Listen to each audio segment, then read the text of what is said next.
विज्ञान आसपास के वस्तुओं को जानने की कोशिश में एक छोटा प्रयास यूट्यूब चैनल विज्ञान VIGYAN सब्सक्राइब करें।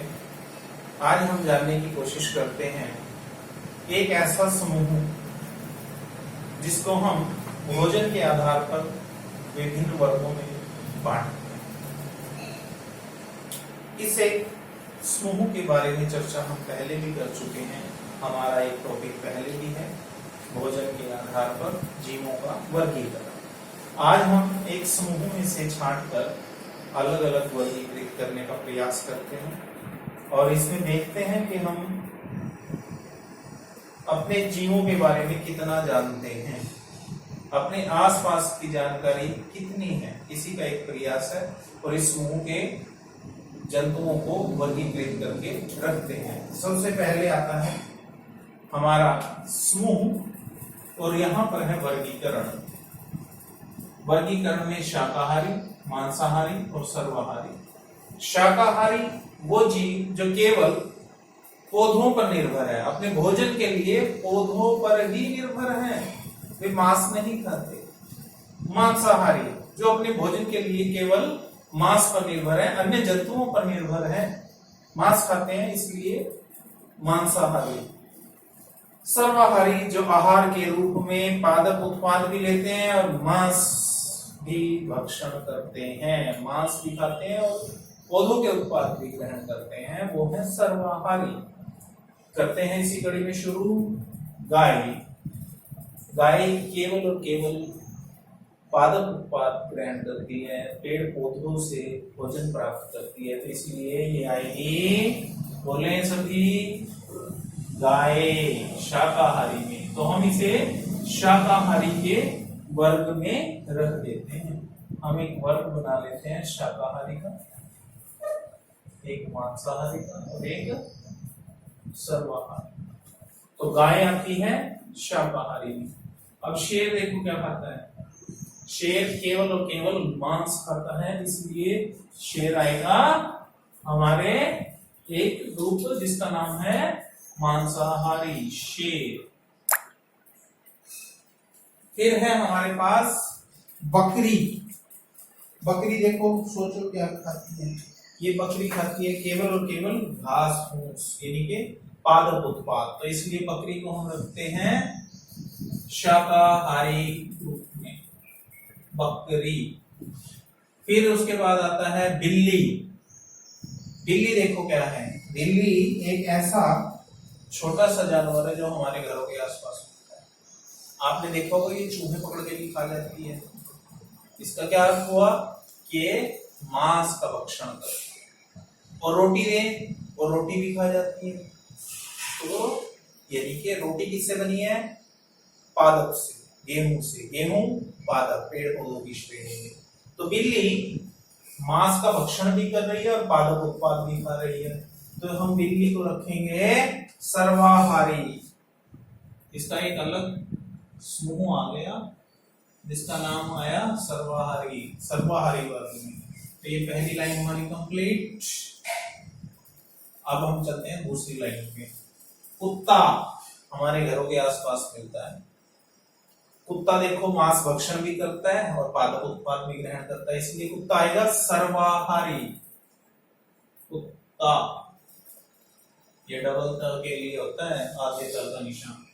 भैंस, भैंस केवल और केवल पादप उत्पाद खाती है, भैंस मांस का भक्षण नहीं करती, इसलिए भैंस आएगी शाकाहारी।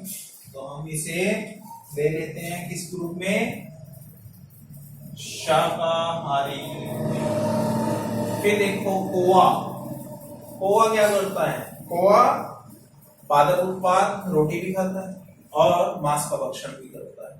तो कौवा एक ऐसा पक्षी है जो सर्वाहारी में आएगा, कौवा। फिर आता है हाथी। हाथी केवल और केवल पादप उत्पाद ग्रहण करता है, इसलिए हाथी आएगा शाकाहारी में। चील, चील पक्षी है ये केवल और केवल मांस का भक्षण करती है, मांस पर जीवित है ये, तो हम इसे लेते हैं मांसाहारी में, चील। वैसे ज्यादातर जो पक्षी होते हैं वो सर्वाहारी में आते हैं, लेकिन चील का ज्यादा मांस भक्षण ही है, चील का कार्य ही मांस भक्षण का है। अन्य ज्यादातर पक्षी आते हैं सर्वाहारी में जो हमारे आसपास। चील अब आजकल इतनी ज्यादा दिखाई भी नहीं देती, क्योंकि ये एक विलुप्त प्राणी की कैटेगरी में चली गई है, विलुप्त प्राणी की श्रेणी में जा चुकी है, धीरे धीरे धीरे धीरे विलुप्त होने के कगार पर है। भेड़, ये दूसरी लाइन भी होगी हमारी। भेड़, भेड़ देखो क्या खाती है। भेड़ और केवल पादप उत्पादों पर निर्भर रहती है, इसलिए भेड़ आएगी शाकाहारी में। भेड़। मछली, मछली मछली रहती है पानी में, तो ये पादप उत्पाद कहां से खाएगी, सोचो जरा। काई, शैवाल, मछली काई भी खाती है, मछलियां छोटी मछलियों को भी खाती है, तो मछली सर्वाहारी में आती है। हमारे पास जो ज्यादातर चीजें हैं वो क्या आए हैं निकल के, कुछ मछलियां ऐसी हैं जो केवल और केवल मांस खाती है, वो आएंगी मांसाहारी में। कुछ छोटी मछलियां जो केवल शैवाल खाती हैं वो आएंगी शाकाहारी में। इसलिए हम मछली को सर्वाहारी में ले रहे हैं, क्योंकि ये दोनों चीजें खा लेती है, तो हम इसलिए इसको सर्वाहारी में ले रहे हैं। फिर आता है ऊंट। ऊंट कहां पाया जाता है, रेगिस्तान में, और रेगिस्तान का जहाज ऊंट। तो ऊंट केवल और केवल घास फूस का भक्षण करता है, तो इसलिए ऊंट आता है किसमें, शाकाहारी में। भालू, भालू एक ऐसा जीव है जो केवल और केवल मांस का भक्षण करता है। भालू मांस का भक्षण करने के कारण मांसाहारी में आता है, तो हम यहां पर लिखेंगे भालू। फिर हमारी तीसरी पंक्ति भी पूरी हुई। अब चलते हैं अगली पंक्ति। अगली पंक्ति में आता है याक। याक कहां है, किसने देखा। याक होता है पहाड़ों पर, पहाड़ी बैल है ये एक तरह का, याक बड़े बड़े सींग वाला, तो ये शाकाहारी में है। ये केवल और केवल पादप उत्पाद खाता है, तो इसलिए याक हमारा आता है शाकाहारी। शार्क, अभी मछली की बात में बतला रहा था आपसे, जब मछली की बात हुई थी तो मैंने आपको बतलाया था कि कुछ मछलियां केवल मांस भक्षण करती हैं, तो ये उसी में आती है शार्क। शार्क केवल और केवल मांस भक्षण करके दूसरी मछलियों को खाती है, तो इसलिए शार्क आती है, शार्क मछली हमारी मांसाहारी कैटेगरी।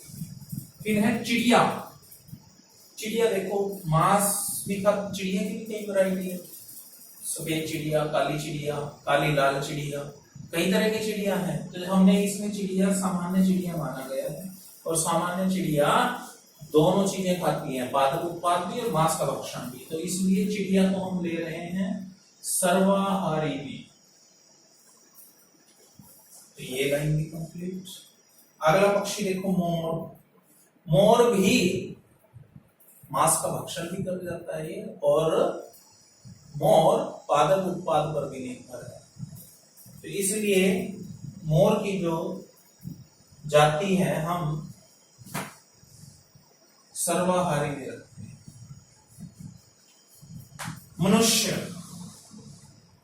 मनुष्य देखो, मनुष्य का स्वभाव जो है वो बिल्कुल ये है। मनुष्य शाकाहारी भी मिलते हैं, मनुष्य सर्वाहारी भी मिलते हैं। जो मनुष्य मांस का भक्षण नहीं करते वो शाकाहारी में आएंगे। जो मनुष्य, फिर दोबारा सुनो, जो मनुष्य मांस का भक्षण नहीं करते वो आएंगे शाकाहारी में, और जो मनुष्य रोटी भी खाते हैं और मांस का भक्षण भी करते हैं वो आएंगे सर्वाहारी में। विज्ञान की भाषा में मनुष्य को सर्वाहारी में माना गया। फिर आता है हमारे पास हिरण। हिरण देखो, हिरण केवल और केवल पादप उत्पाद खाता है, तो इसलिए हिरण आता है शाकाहारी। फिर ये लाइन कंप्लीट हमारी। फिर आता है अगली लाइन पे बंदर। बंदर खाता है पादप उत्पाद। हमारे भारतवर्ष में एक केवल कोलकाता जगह ऐसी है जहां पर वन का कुछ ऐसा क्षेत्र है जो पानी में डूबा रहता है, वहां पर बंदरों को खाने के लिए भोजन नहीं मिलता। केवल वहां के कुछ बंदर हैं जो मछली खाते हैं। अन्य सभी जगह के जो बंदर हैं वो केवल और केवल पादप उत्पाद ग्रहण करते हैं, तो इसलिए बंदर को रखा गया है शाकाहारी में। बंदर। फिर है चीता। ये जंगलों में है, मांस भक्षण करता है, दूसरे जीवों का शिकार करता है, इसलिए इसको हम रखते हैं मांसाहारी में, चीता। फिर आता है हमारे पास गिलहरी। गिलहरी करती है बीजों का सेवन, पादप उत्पाद खाती है, गिलहरी को हम रखते हैं शाकाहारी में।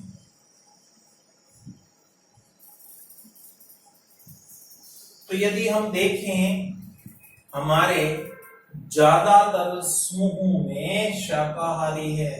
पृथ्वी को किस चीज ने ढक रखा है? घास फूस, पेड़ पौधों, इसलिए उनका भक्षण करने वाले ज्यादा हैं। तो जो पादप या पादप उत्पाद खाते हैं वो सारे आते हैं शाकाहारी में। मांसाहारी कुछ कम हो जाते हैं, क्योंकि मांसाहारी वो जीव हैं जो शाकाहारी को खाएंगे, अन्य जीव को खाएंगे। अन्य जीवों का जब भक्षण करेंगे तो ज्यादातर खाने वाले शिकार जो होता है वो शाकाहारी। फिर सर्वाहारी, जो दोनों को करते हैं। तो जीवन में जो अंत में हम देखते हैं एक ऐसा समूह जो सब पर हावी है, वो है सर्वाहारी। तो आज हमने एक छोटा सा प्रयास किया कि जीवों के एक समूह को, जंतुओं के एक समूह को कैसे शाकाहारी, मांसाहारी और सर्वाहारी में वर्गीकृत करें। तो आशा है आपको जानकारी अच्छी लगी होगी। यदि अच्छी लगी है तो चैनल को सब्सक्राइब करें। Thank you.